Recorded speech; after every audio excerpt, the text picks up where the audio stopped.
Call to order. May I call Sir Robert to lead the invocation? Thank you.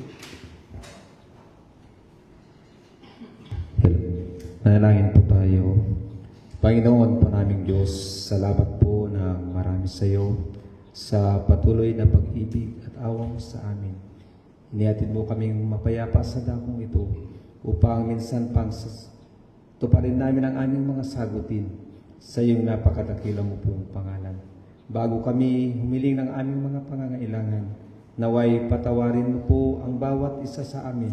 Linisin mo po ang aming puso't kaisipan upang maging ganap kaming karapat sa iyong napakadakila mo pong pangalan. Sa kapunuan ito, Ama, paspasan mo po ang bawat isa sa amin.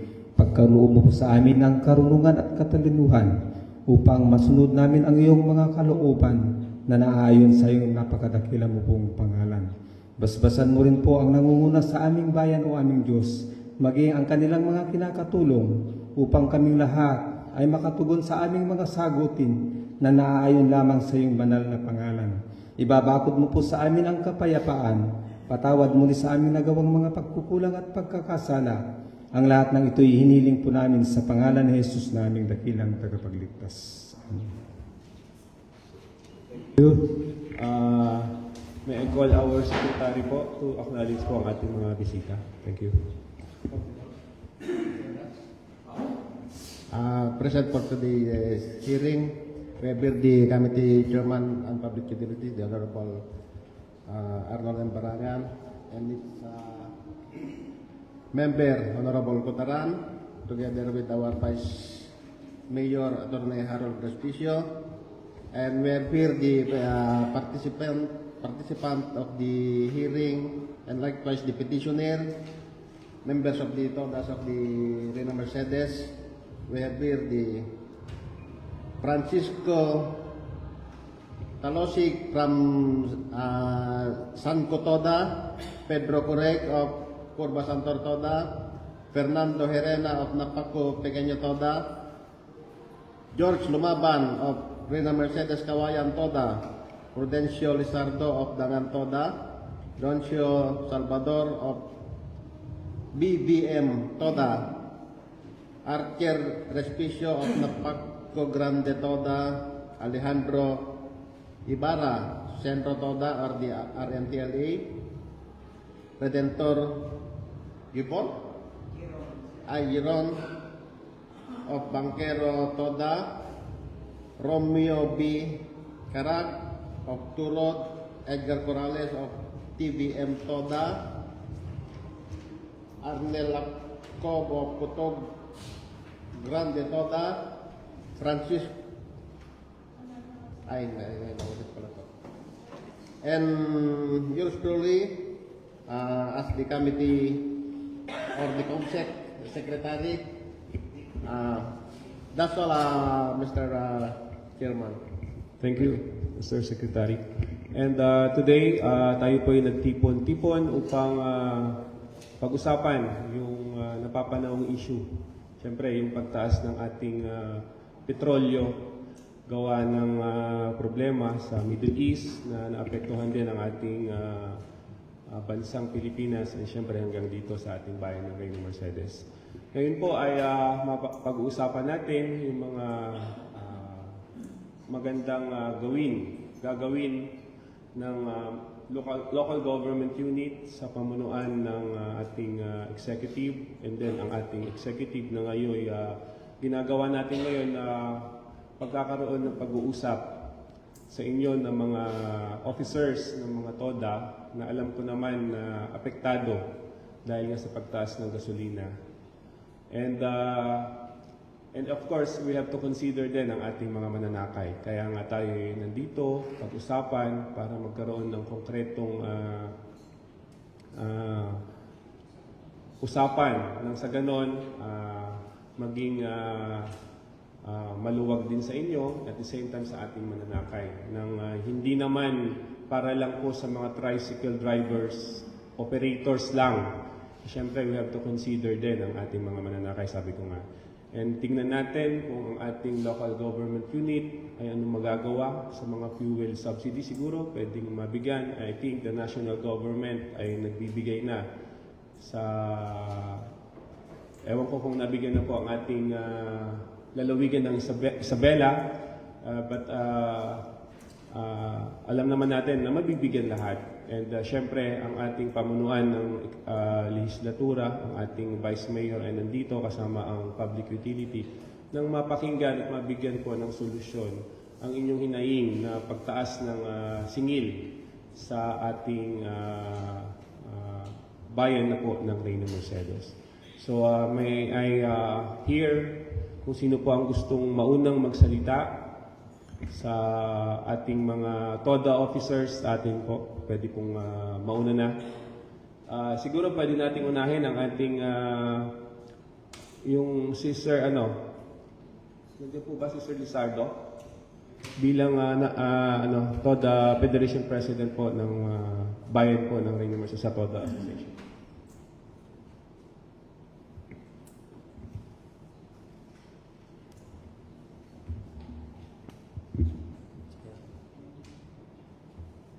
Paano to? Okay na. Magandang hapon po sa ating lahat. Lalo-lalo po sa ating mga member ng konseho at saka ang ating butihing Vice Mayor, Attorney Jeril Respicio, saka ating mabait na Secretary, Mr.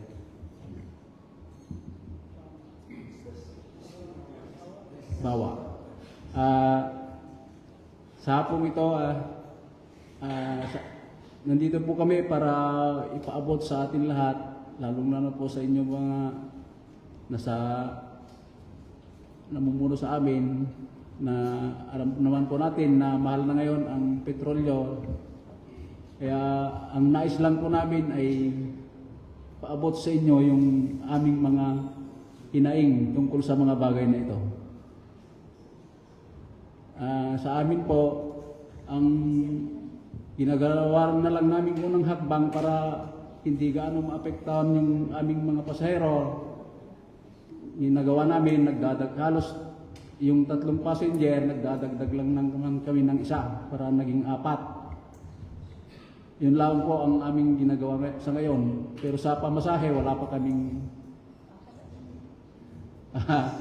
kuan kasi galing po sa inyo yan yung pagtaas ng pamasahe. Yun lamang po.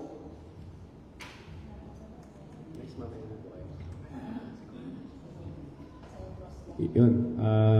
So wala pang tinaas pero ang petrolyo tumaas na. Dagdag lang ng pasahero. Yes po. How about po sa other TODA?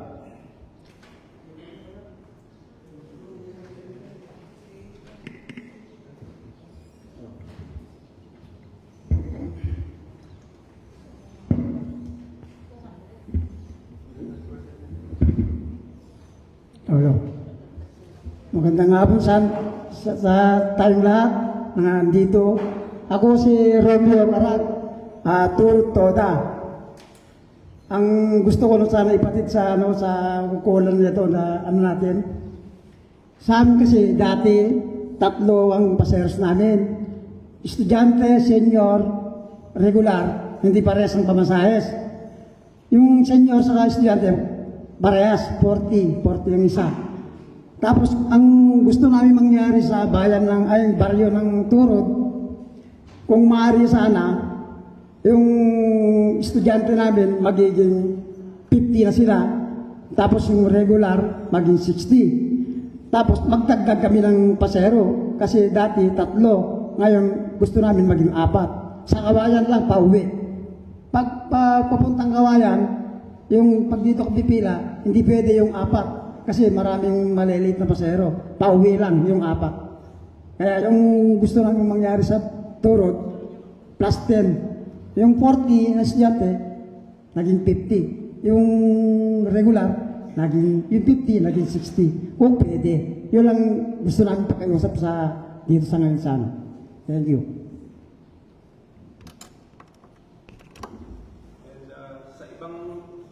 And iba pong toda, din po ba?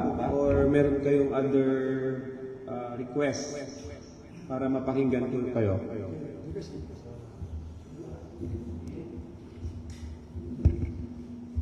Hello. Magandang hapon po sa ating lahat. Lalong-lalo na kay Vice Mayor at saka yung mga sanggunian na nandito, saka Secretary. Ang gusto ko lang sabihin po, Sir, Juan, doon sa amin, hanggang sa Malalatang Tunggi at saka sa eskwelahan, doon sa may RMBs, ang pasayos ng estudyante po sa amin, 12. Ang karga po namin, ay 5 lang, yung kuwan pauwi na. Pero kung pipick up kami ng pasaros, pabot ng RMBs, 3, 4 yung kinakargawin namin, 12. Ang pasayos nila, ang gusto lang ko lang po sana na mangyari, kung pwede, gagawin natin 15 para sa ganun. Makabawi naman po kami sa taas ng presyo ng gasolina. At saka yung regular sana po, sir, sana po gawing 20 para sa ganun. Yung yung papuntang bayan. At saka yung pila naman namin doon, papunta doon, 50 yung regular, yung arkila, kahit isa siya, 2 ganun. Yun lang po, sir, ang gusto kong sabihin. Sige po. Yung from Tunggi po to Sentro, 3 to 4 passengers. Yun po yung regular capacity. 15, sir, ang Hindi po, regular. yung karga. Yung karga po ng regular, ay 2 kung kami din. Hindi, yung capacity po. Po. Capacity, sana po 5 yung estudyante, sir. I-request, magdadagdag po ng isa. From 4 to 5. Same. Mike, sorry. Mike. Mag-mic kayo, boss. Yan. Yun lang po, sir. 4 to 5 po request. Then yung regular na 15 pesos sa regular na pasahero, magdagdag po ng 5 piso. 5 piso, sir. Yun lang So po, 20 sir. pesos. Oh. Kung 3 sila, sir, na regular, okay na yun sa amin. Yes po. And then, pag estudyante and senior, 12 pesos, plus 5 pa rin. So magiging... Plus 3 na yung sir, yung estudyante. Plus 3. Oh, to make it 15. Okay po. Yun po yung sa sentro. How about po sa other area? Para makapag-come up po tayo, salubong po tayo. Para at least makagawa tayo ng solusyon po sa mga hinaing po ninyo or request. Yes, sir. Magandang hapon po, Vice, sa mga member ng mga SB members. Kay SBSEC, ako po si Edgar Corrales po from TBM Toda. Sir, yung hinaing po namin, ito kasing walang tigil na pagtataas, baka ini-expect namin yan na tataas pa rin. So, sa ngayon, ang ginagawa na lang namin, nagdadagdag na lang kami ng passenger namin, instead na 3, ginagawang 4. Pero pag tumungtong na daw, may balita kasi na aakyat pa daw yung gasolina.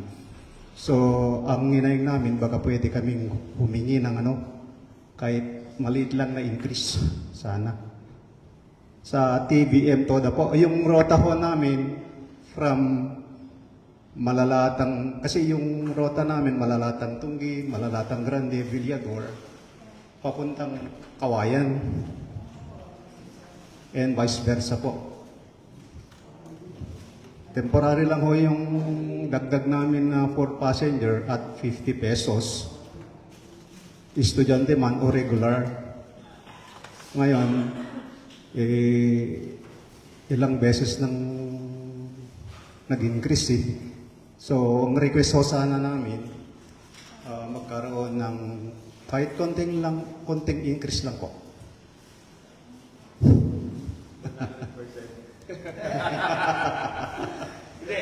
matanong lang po before po, ang presyo ng gasolina ay 47, tama po? Nung hindi pa po nagtataas, 51, 52, 51. Ngayon, pumalo na ng 84, 85, ganun. 86. Depende po sa gas station. Oo. Sige. So, any more po? Sa other area po? How about sa Riverside po? Sa amin po, sir, Sa amin po sir, yan din ang problema namin. Hindi naman po lingid sa kaalaman natin na kaming Riverside ay talagang nagdodoble-doble ng pamasahe. Sa bangka, ang ano po namin, kahit konting increase lang po. Tulad din po nung sinabi nila, ang solusyon namin, nagdadagdag na din lang kami ng isang pasahero para lang hindi masyadong mabigatan ang commuters. Iyon lang po sir. Salamat po. So, in general po, pag sa sentro, ang request nyo 5 piso na dagdag per pasahero. Pero pag papunta po ng Kawayan na, plus 10 pesos. Yun po yung request. Okay? So, syempre, ito nga, sabi ko nga, pag-uusapan natin lahat para mag-come up tayo sa magandang solusyon sa inyong hinaing. And syempre, pakinggan natin ang bawat isa, opinion, nang sa ganon, mapag-isa po natin para maging mas maganda yung outcome po. And sa ating... Sino pa po ba ang gustong magsalita bago po ipasa kay ang ating mikropono sa ating Vice Mayor o kaya kay Secretary?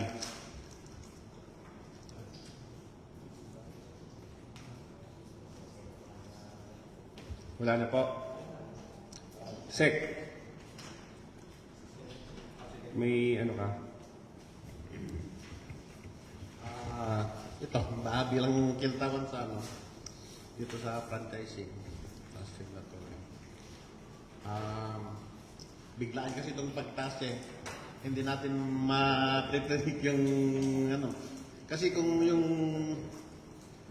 hinihingi ninyong increase na 10 pesos applicable siguro sa ngayon.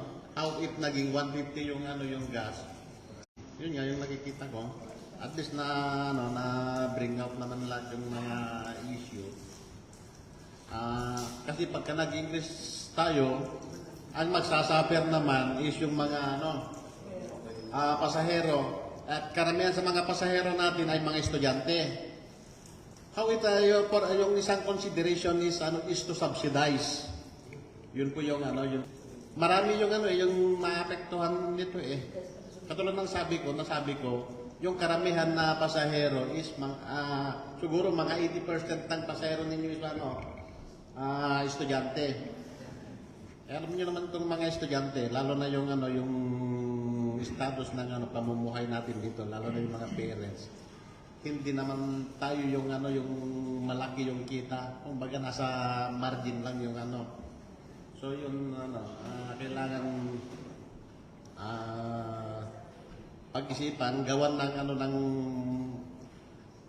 magandang hakbang na hindi naman magsasuffer yung kayong mga toda. At the same time, yung mga pasahero natin. Yung nasabi ko nga is, kaya ito ako, Chairman at saka Vice, nung dinala sa akin yung pinareceive sa akin yung request na pag-increase, yung sa staff, tinanong nila kung saan ko i-categorize, kung ordinance ba or resolution. Hindi, basta mayroong petition tong it's up na lang sa inyo kung paano ninyo i-decide. Pwede namang yung decision, kasi temporary in nature yan. Kasi pwedeng 150 na next week, pwedeng 200, o kaya biglang baba. So, yun yung mga decision ninyo. Kayo naman yung mga legislative, yung lawmaking, siguro, resolution, and and or executive order siguro. Yan lang po. Thank you, Sec. So, pakinggan natin ang sasabihin ng ating Vice Mayor tungkol sa ating pinag-uusapan ngayon. Vice? Hello everyone, good afternoon. Welcome dito sa ating session hall. Handsome men of our TODA. Alright, alam ko na naapektuhan niya yung lahat. Kasi yung pinsan ko ngayon, maaga na umuwi. Member ng TODA at hindi siya lasing pag umuwi. So, ibig sabihin, wala nang extra kita pambili ng alak. Apektado talaga, wala nang pambili ng alak, oh. Parang nakabubuti ito, ah. Joke lang. Siyempre, kailangan pa rin natin ng alak, hindi ba? Alright. O, tanong ko lang po sa inyo. Magkano po yung expense natin sa gasolina everyday? Dati. Sa akin, sir, yung 150 noon. Oh. Ngayon, 300. Okay, 300. Yung kita naman noon, tsaka ngayon, anong pagkakaiba? Nabawasan din, sir. Dati? Dati 700 gross. Oo. Ngayon, nabawasan siya ng 100 pesos, 600 na lang gross. Okay. So, ibig sabihin, 600 ka na, tapos gumasto ka na ng 300 ngayon sa gas. Parang gano'n So, na ang net mo na lang ngayon is 300. Dati, nagne-net ka ng 600. Wow, kalahati yung bawas sa kita mo, ah. sir. Alright. Pagdating naman sa hinihingi ninyo, 10 piso kada estudyante, kada pasahero. Okay. Yeah. Mukhang fair naman. Kasi halimbawa, kung titingnan natin yung relative burden, nalugi kayo ng kalahati sa neto eh. Sila, malulugi sila ng konting compared sa daily expense nila. Ready? Wag muna silang mag-ML, hindi ba boss? Kung kayo hindi na nag-aalak ngayon, sila wag munang mag-ML, wag munang wag munang mag-data. But in any case, I think fair game naman sa akin kung ano yung request ninyo. Sounds reasonable. Well, thank you so much sa inyong lahat kasi yung pinopropose po ninyo na solution is sound. No problem. I think may hahanda na siya. Yan, si chairman na ang magsasabi, mag-explain sa inyo sa solution na yan. I think forthcoming naman yung solution. Yeah, buddy. Congrats everyone. Nice one. And, okay. Alright. Thank you so much. Thank you, Vice. So, madali nating bigyan ng resolution ang inyong request. By Monday siguro, pag-usapan ng committee. By Monday, matatakal ito. Yung inyong request, sabi nga ni Vice, okay lang. Increase by 5 pesos. Sa sentro, sabi nyo, 10 pesos going to Kawayan. Hindi ganun kalaki compared sa pagtaas ng gasolina. I think from 54, baka this coming Thursday, papalo na ng 100 ang gasolina. Kasi tataas. Pero sana wag naman na masyadong mataas na yon. Kasi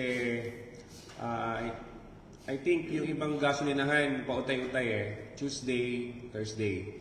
And kung talagang hindi pa rin upang dun sa tataas at tataas po. Pero sana makinig na si President Trump.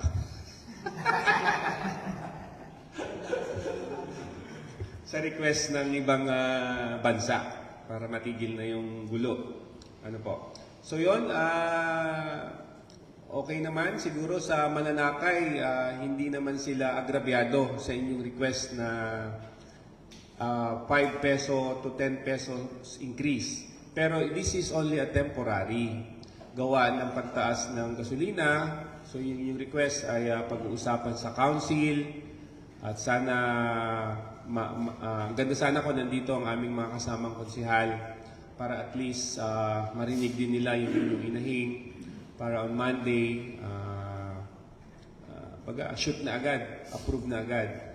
And I hope na itong request ninyo ay may papasa. Hopeful naman ako talaga. Kasi alam ko naman yung ating mga kasamahan sa konseho, nag-aalala sila. Last Monday nga nung mga kasama ko, iniisip din nila na talagang magkakaroon ng increase sa pamasahe. And sa mga mananakay na nandyan, na nanonood po, yung 5 to 10 pesos na increase ay fair enough para sa ating mga TODA sa kanilang request. Akala ko nga magre-request po kayo ng 100% increase dahil ang gasolina ay 100% rin yung pagtaas.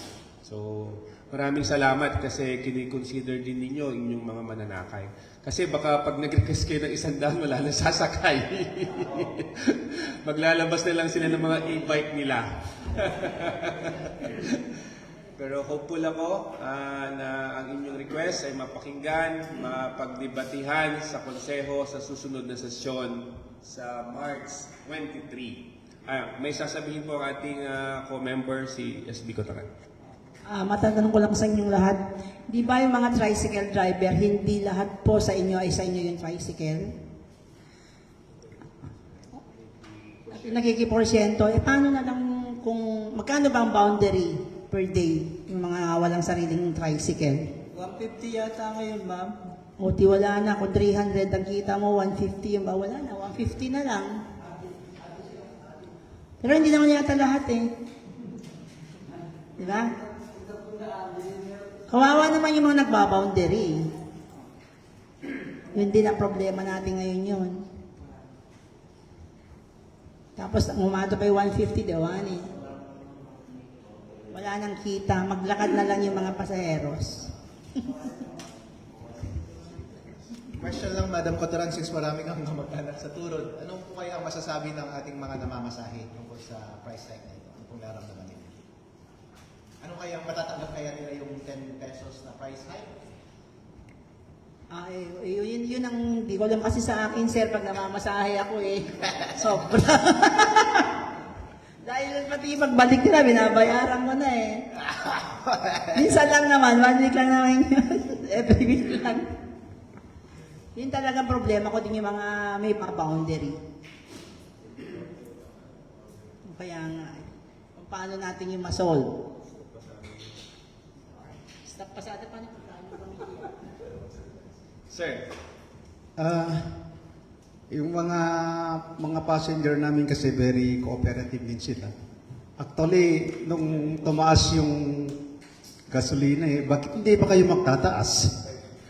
Kasi naaawan sila sa amin. Kung minsan pa nga, hindi na sinusobrahan na lang yung binibigay sa awa. Estudyante pa nga, yung mga estudyante pa nga, bakit hindi kayo magdagdag? Mag-increase naman, sabi.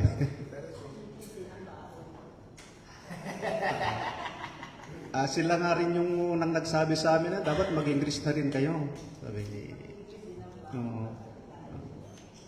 Yun. Kasi ang gawa ng hindi pa kami mag-i-increase kaya baka mapapagalitan kami sa munisipyo, sabi namin gano'n.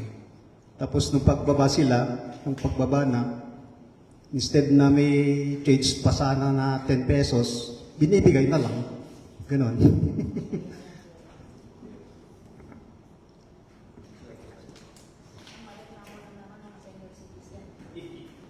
Okay? Alright. So sure na to, 10 pesos, okay na sa inyo o mas mataas pa? 10 pesos. Tapos plus 1 capacity. Mukhang may papasa. 10 pesos. Alright, plus 1. Tapos asahan ninyo na sa Monday, may papasa na yan. ASAP.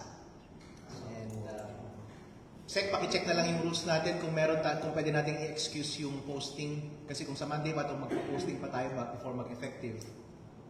Baka madedelay pa. Dapat as soon as possible kung meron tayong solusyon about expedient enforcement and implementation. Kung pwede nating i-forgo yung posting requirement kasi pag nagpasa ka ng ordinance, kailangan pa ng publication and posting bago maging effect. Baka pwede nating or otherwise, baka pwede nating grantan na lang ng emergency power yung executive para immediate yung effect. Siya na lang yung immediate nagagawa. Isang solution. Yun po yung nagsanabi ko kanina guys na end of executive order yung para fast track na yun. Yeah, pero yung regulation po kasi ng FAIR is council power yun, sir. So, pwedeng kung merong ibang provision sa local government code about emergency powers, yun na lang ibigay natin sa executive para siya na lang yung mag-grant. Para mas mabilis yung taking effect. Effective immediately upon approval. Yeah, very. Mga ganong bagay. So kami na po bala mag-discarte niyan. Tapos kapag bumalik na po sa dati, babalik na rin po siguro sa dati. Or mag-hearing na lang tayo ulit. Di ba? Malay mo, huwag na nating baguhin, di ba? Malay natin. Pero at this point, it will take the form of a temporary measure. Temporary muna. Siguro every 30 days, mag-renew tayo every 30 days, mag-hearing tayo every month. Yun lang po. Okay, welcome po kayo every time na meron kayong concern na lumapit sa amin. And congratulations din pala sa ating head ng franchising department, si Mr. Bawa, na secretary rin ng Sanggunian, na mabilis na pag-aksyon sa inyong hinaing. At sa ating chairman, si Mr. Barangan, at member na si Madam Kutaran sa responsive nilang pagsagot. Diba? Ang bilis-bilis, increase agad, wala pang isang linggo. Yehey! Huwag niyong kalilimutan si Mr. Bawa, next SB natin yan. Okay? Si Madam Kutaran, magna-number 1 yan next time. Alright, mga Toda, very good voice. Basta, love namin kayo. Lahat ng gusto niyo, matutupad. Kung gusto niyo ng alak every afternoon, matutupad. Gusto niyo ng chicks, matutupad. Joke lang. Baka mag-times 5 na ang sweldo natin. Ang ano natin, ang price hike natin. Alright. Thank you so much, everyone. Gusto natin magsalita. Po, Chairman. For ano lang, clarification lang ito, baka na-mislead tayo. Yung 10 pesos na increase is na mga baka sa malalapang at sa kanya, baka 10 pesos kasi from 8 pesos kayo, pagdagdagan na 18 na. Yung Centro 5. So yung ninyo, based na lang po sa 10 pesos, at 3 pesos yung okay, sige. At least, baka 10 pesos yung increase nyo. So, yun. Okay. Saka, ano po to, baka pwede ho kami humingi ng sir, pang firmatris man lang, o temporary, para wala namang masabi yung mga mananakay natin. Ganito na lang po, sige, sir. Yung permanent natin, ipaskil din lang tayo dito kasi nanginamit yung magpa-distribute nyo pa. Sa mga sa mga terminals ninyo, sa mga Toda terminal, kami dito lang natin ko niya. Ganun na lang kasi kung kada isa, magkakasayo ng permanent sa abon pa sa kabayaran yun. Ano na lang,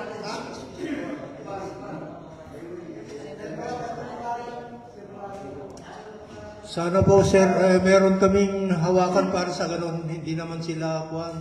Baka kung wala kaming form na ipakita sa kanila, baka kami pa ang kuhan sir. Per matrix talaga yun.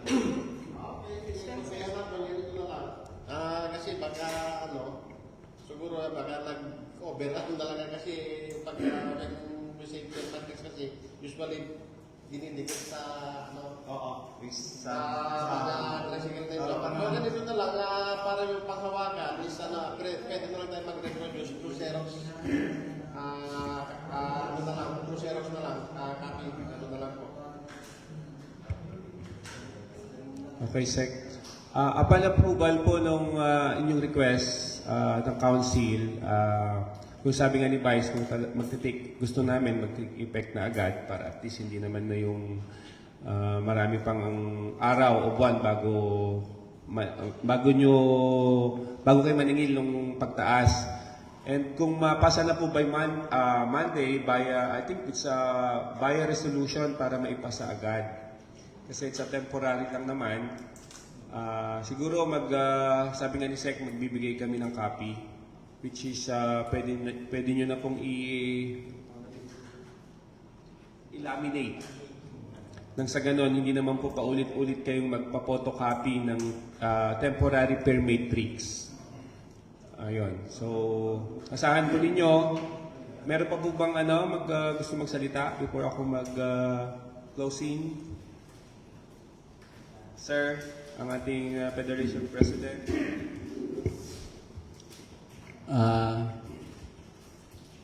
Nagpapasalamat po kami sa pagtaas po ng pamasahe. Ang problema, baka naman ang problema yung mga pasahero namin, baka hindi nila matanggap. Kasi maraming taga-Kawayan, mas mura kaysa pamasahe natin dito sa Mercedes. Baka sa... Hindi po ba nagkasa kawayan? Wala pa, sir. Saka yung arkilan nila, hindi na nila dinadala sa paradaan namin yung mga pasahero. Baka yung 10, lalong wala na mapunta sa amin. So, kung sana namin, request namin, meron lang sanang magsita dyan na kahit temporary lang.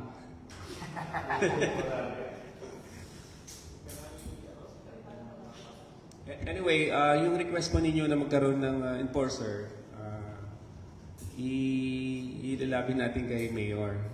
Kung may budget ang munisipyo, nang sa ganun yung sinasabi hinaing ninyo, matagal yun ang hinaing na pag may mga other color na tricycle na pumapasok sa bayan natin ay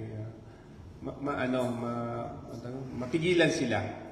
And sige, ang ating ang inyong lingkod ay makikipag-usap kay ating butihing mayor if meron na mapagbigyan inyong request. Ano po? Pero alam po, ang ating butihing mayor naman ay baga nasa listahan na niya yung mga yan.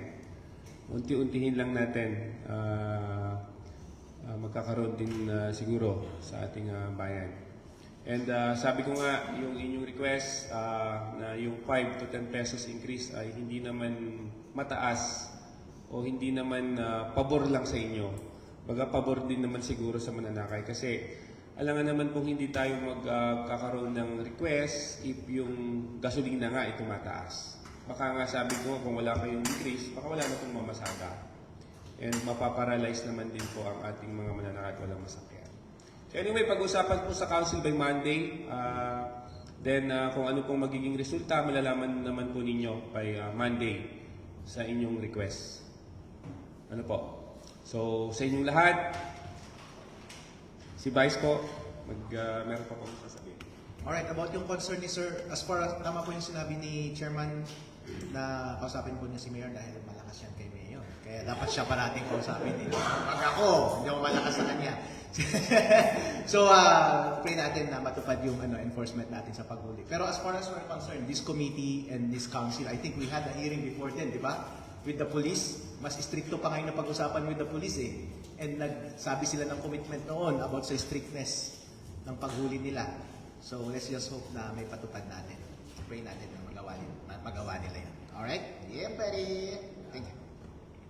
Thank you, Vice. And again, sa ating sa inyong lahat, maraming salamat po sa pagdalo. And makakaasa po kayo na gagawa ng solusyon ang council ng Reyna Mercedes sa inyong hinaing. And thank you ulit sa inyong pagpunta sa ating franchisee officer and the Secretary of Sanggunian, Sec. Resty, Sir Robert, sa inyong lahat, sa ating member, Honorable Putaran, and siyempre sa ating Vice Mayor, maraming salamat. At kay Dors, sa ating videographer. Maraming salamat po. And this session is now adjourned.